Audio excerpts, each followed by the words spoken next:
Magandang hapon po. Narito na po magiging lagay ng panahon ngayong hapon ng linggo, July 27, 2025.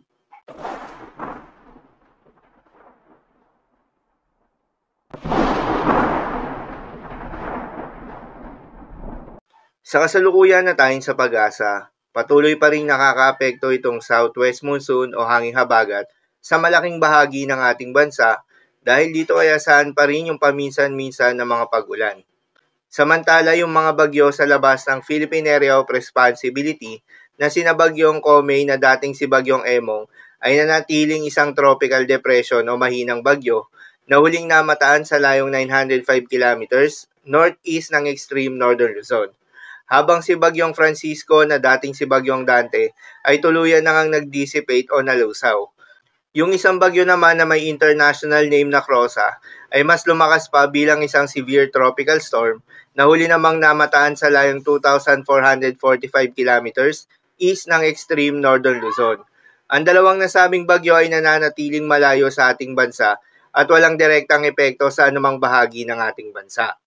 Para naman sa magiging lagay ng panahon ngayong araw ng linggo, dahil pa rin nga sa epekto nitong southwest monsoon o hanging habagat, asahan sa Ilocos Sur, La Union, Pangasinan, Zambales, Bataan at Occidental Mindoro ang paminsang-minsang mga pagulan.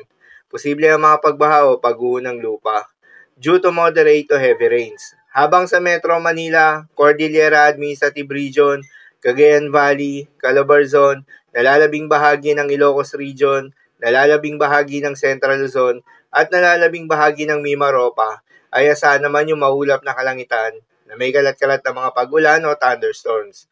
Dulot pa rin yan ng southwest monsoon. Posible rin ang mga pagbaha o pagguho ng lupa due to moderate to at times heavy rains.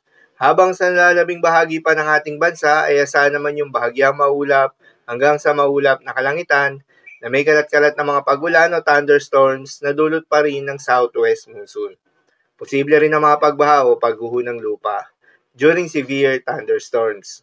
At para naman sa magiging lagay ng mga dagat baybayin, ayon sa pag-asa ay wala na tayong nakataas na gale warning sa anumang seaboards ng ating bansa. Ngunit pinag-iingat yung mga papalaot na mga kababayan nating mangingisda at yung may mga maliliit na sasakyang pandagat sa may western at northern seaboards ng Luzon. Dahil inaasahan yung katamtaman hanggang sa maalo na karagatan.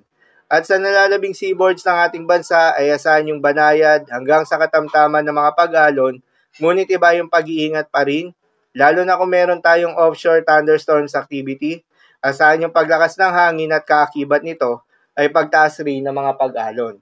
So yun lamang po para sa lagay ng panahon ngayong araw ng linggo. Keep safe everyone.